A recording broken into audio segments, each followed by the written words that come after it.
Hai, perkenalkan nama saya Indah Safitri, mahasiswa Universitas Negeri Makassar dengan program studi Desain Komunikasi Visual Fakultas Seni Rupa dan Desain Universitas Negeri Makassar tahun 2023. Kali ini saya akan membahas terkait sejarah metodologi desain dengan dosen pengampu Bapak Dian Cahyadi SSN MDS. Sejarah metodologi desain. Pada awalnya, desain dianggap sebagai kegiatan yang tidak dapat diajarkan dan lebih banyak bergantung pada pengalaman, intuisi, serta naluri. Pada tahun 1950-an, salah satu kontributor awal dalam pengembangan metodologi desain adalah arsitek Christopher Alexander, yang dikenal karena teorinya tentang pola dalam arsitektur.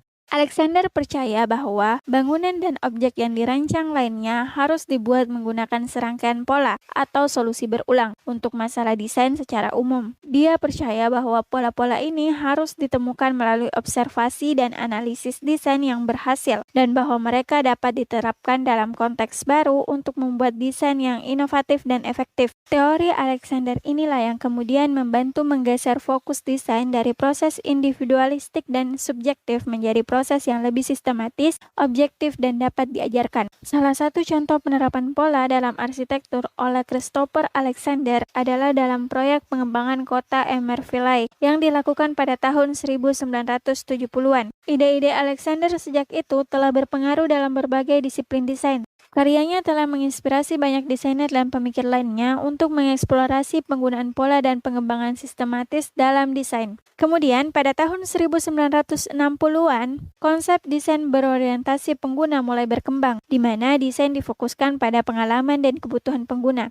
Ini kemudian menjadi dasar untuk pengembangan metodologi desain berbasis pengguna yang masih digunakan hingga saat ini. Pada tahun 1970-an, proses desain mulai dibagi menjadi tahapan-tahapan yang terstruktur, seperti tahapan dalam konseptualisasi, dalam perencanaan, dalam pengembangan, serta dalam evaluasi. Tahapan-tahapan ini kemudian memberikan kerangka kerja yang jelas untuk para desainer dan membantu memastikan bahwa semua aspek produk telah dipertimbangkan dengan baik. Kemudian, pada tahun 1980-an dan 1990-an, teknologi mulai memainkan peran yang semakin penting dalam desain. Ini memunculkan pendekatan desain berbasis komputer, di mana desain dibantu oleh perangkat lunak komputer. Kemudian, pada tahun 2000-an, konsep desain responsif mulai berkembang, di mana desain harus mampu menyesuaikan dengan perubahan lingkungan dan kebutuhan pengguna. Hal inilah yang memicu pengembangan metodologi desain untuk lebih fleksibel dan adaptif. Pada saat ini, metodologi desain terus berkembang dan berubah, didorong oleh teknologi yang semakin maju serta tuntutan pasar yang terus berubah.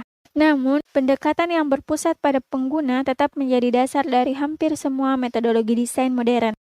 Setelah membahas terkait sejarah metodologi desain, selanjutnya ada lintasan masa perkembangan dalam metodologi desain. Pada tahun 1856, Christopher Dreiser memperkenalkan pendekatan ilmiah dalam desain produk yang disebut sebagai scientific design. Kemudian pada tahun 1922, Laszlo Moholy-Nagy memperkenalkan gagasan tentang fungsional desain yang memfokuskan pada penggunaan material dan teknologi modern untuk menciptakan produk yang fungsional dan efisien. Pada tahun 1944, konsep user-centered design pertama kali muncul ketika psikolog Inggris John Dewey memperkenalkannya sebagai konsep penting dalam desain.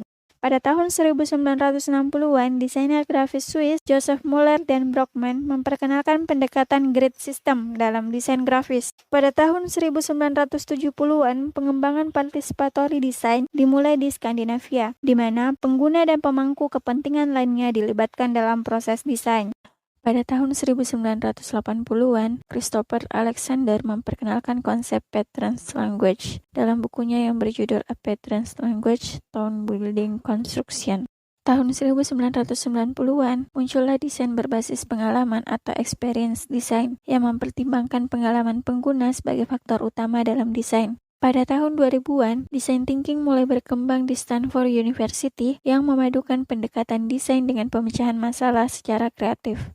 Tahun 2020-an, desain berbasis sistem atau system-based design semakin diterapkan untuk mengoptimalkan kinerja sistem secara keseluruhan dalam desain produk. Terima kasih.